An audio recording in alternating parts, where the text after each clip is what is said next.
As Matt Damon recalls, kissing Scarlett Johansson for a scene turned out to be less pleasant than expected. Following the death of his wife, the 52-year-old actor bought a dilapidated zoo in the 2011 comedy We Bought a Zoo with Johansson.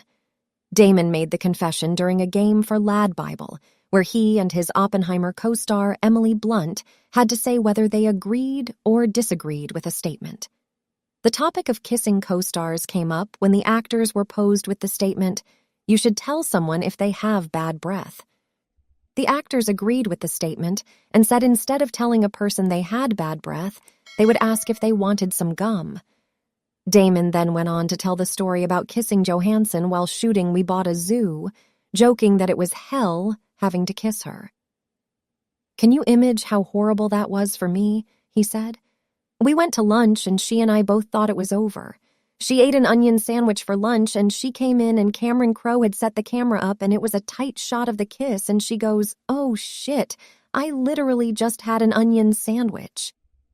Damon said he kept making fun of Johansson for having onion breath for the rest of the scene. He plays Lieutenant Leslie Groves, Jr., director of the Manhattan Project, in Christopher Nolan's biopic Oppenheimer. Cillian Murphy plays the father of the atomic bomb in the movie.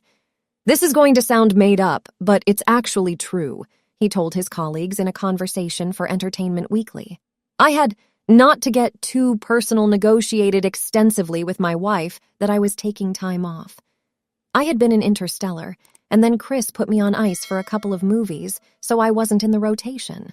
Damon joked of the director who famously enjoys working with actors on a recurring basis. "But I actually negotiated in couples therapy. This is a true story. The one caveat to my taking time off was if Chris Nolan called," he said.